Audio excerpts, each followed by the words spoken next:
अखंड ज्योति सितंबर 2021। परम पूज्य गुरुदेव की अमृतवाणी भाग 2। वेद माता, देव माता, विश्व माता। विगत अंक में आपने पढ़ा कि परम पूज्य गुरुदेव अपने इस विशिष्ट साधनात्मक उद्बोधन में सभी साधकों को मां गायत्री की विलक्षण विशेषताओं से परिचित कराते हैं। वे कहते हैं कि हम मनुष्य के रूप में जन्म लेते हैं, वैसे ही हमारे जीवन में दो माताओं का आगमन होता है। एक माँ तो हमारी वो है जो हमें शरीर प्रदान करती हैं और शरीर को पोषण प्रदान करती हैं। दूसरी माँ वो हैं जिनके माध्यम से आत्मा को प्राण रूपी पोषण प्राप्त होता है। पूज्य गुरुदेव कहते हैं कि यदि शरीर पुष्ट होता है तो व्यक्ति बलवान बनता है, परंतु आत्मा के पुष्ट होने पर मनुष्य देवता बनता है। मनुष्य में देवत्व का उदय सुनिश्चित करने वाली मां गायत्री मां है और गायत्री मंत्र ही सार्वभौम सर्वजनीन मंत्र है। आइए हृदयंगम करते हैं उनकी अमृतवाणी को।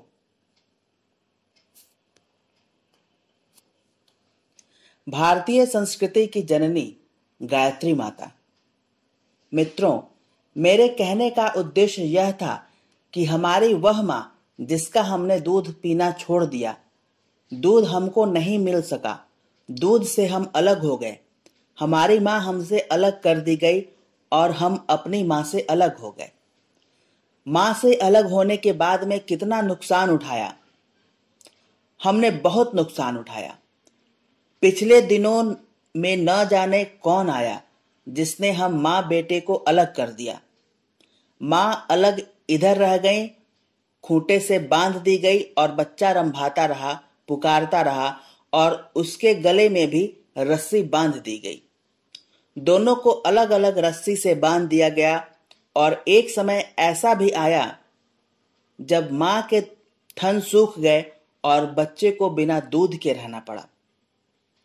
ऐसा वक्त आ गया। कैसे हुआ?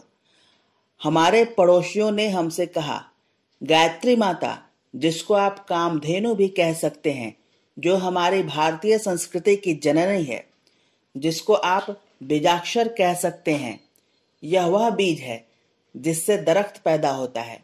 भारतीय धर्म संस्कृति जिस बीज से पैदा होती है उसका नाम गायत्री मंत्र है।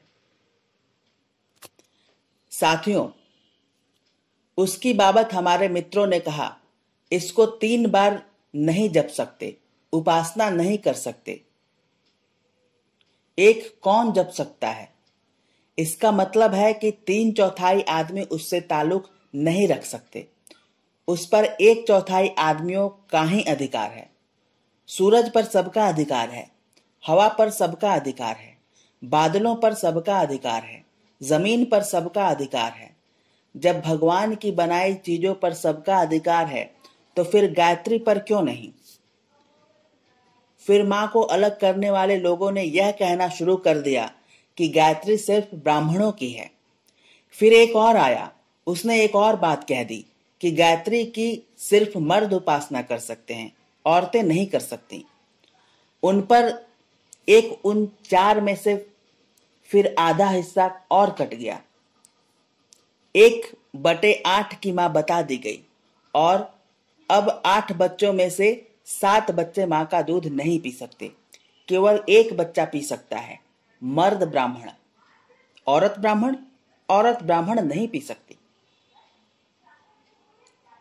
गायत्री के विषय में मूढ़ मान्यताएं। मित्रों, फिर एक और ने कह दिया कि कलयुग में गायत्री को शाप लग गया है। फिर एक और ने कह दिया कि ब्रह्मा जी ने शाप दे दिया और वशिष्ठ जी ने शाप दे दिया। क्यों? ब्रह्मा जी ने तो 1000 वर्ष तप करके गायत्री के 4 चरणों की 4 व्याख्याएं की थी और चारों वेद बनाए थे। उन्होंने क्यों शाप दे दिया? गायत्री से लड़ाई हो गई थी? नहीं साहब, लड़ाई भिड़ाई तो नहीं हो गई थी, पर हमारा ख्याल है कि ब्रह्मा जी ने जरूर शाप दे दिया होगा। दूसरे ने कहा कि विश्वामित्र जी ने शाप दे दिया है। विश्वामित्र कौन? विश्वामित्र वे हैं जिन्होंने गायत्री के ऊपर PhD की है, D.Litt की है। वे एक ऋषि हैं। प्रत्येक वेद मंत्र का एक ऋषि होता है। गायत्री मंत्र का एक ऋषि है जिसका नाम विश्वामित्र है। विश्वामित्र ने शाप दे दिया है। लोगों ने मान लिया कि शायद ऐसा ही हुआ होगा। माँ को अलग कर दिया और बच्चों को अलग कर दिया गया। किसी और ने एक और बात कही कि इसको कान में कह सकते हैं, खुले में जोर से नहीं कह सकते। मित्रों, मैं आपसे पूछता हूं कि कान में क्या बातें कही जा सकती हैं? कान में चोरी की बातें कही जा सकती हैं, चालाकी की बातें कही जा सकती हैं, खुराफात की बातें कही जाती हैं, बेईमानी की बातें कही जाती हैं, बदमाशी की बातें कही जाती हैं। हम अच्छी बातें कह रहे हैं तो खुलेआम कहें। अगर हमको आपसे कोई खुराफात की बात करनी होगी, चोरी चालाकी की बात कहनी होगी, तो इशारे से बुलाएंगे और कान में कहेंगे और यह भी कह देंगे कि किसी से कहना मत। गायत्री की बाबत भी ऐसा ही बताया गया।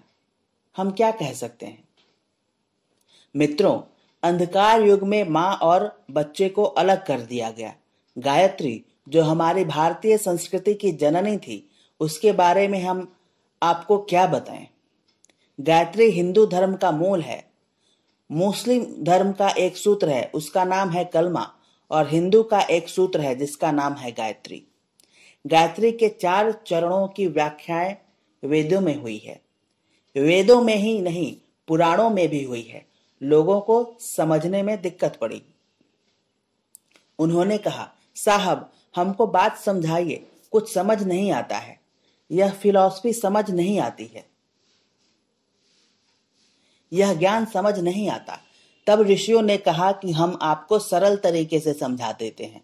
उन्होंने गायत्री के 24 अक्षरों को 24 भगवान बताया, 24 अवतार बताया और हर अवतार के ऊपर एक पुराण लिखा, हर अवतार के कथानक बनाए, हर अवतार की व्याख्या की, हर अवतार के क्रियाकलाप के साथ में एक फिलॉसफी बनाई, जीवन की एक दृष्टि बनाई, गतिविधि बनाई, समस्याओं के समाधान बनाए और एक एक भगवान के 24 अवतारों को बनाया। मित्रों, 24 अवतार ही क्यों? 25 क्यों नहीं बनाए? 26 क्यों नहीं? 28 क्यों नहीं? 54 क्यों नहीं? 9 क्यों नहीं? तो क्या 24 ही हो सकते हैं? गायत्री मंत्र के 24 अक्षर हैं, इसीलिए एक अक्षर को एक भगवान बताया गया। महर्षि दत्तात्रेय, जिनको भगवान दत्तात्रेय कह सकते हैं, उनको ज्ञान की बड़ी प्यास थी, इतनी कि उनकी ज्ञान पिपासा का समाधान नहीं होता था, आत्मज्ञान नहीं हो पाता था। वे ब्रह्मा जी के पास गए और ब्रह्मा जी से पूछा कि हमको ज्ञान का कोई तरीका बताइए। उन्होंने कहा, आपको 24 गुरु बनाने पड़ेंगे और 24 गुरु आपको जो ज्ञान देंगे वही समग्र ज्ञान हो जाएगा।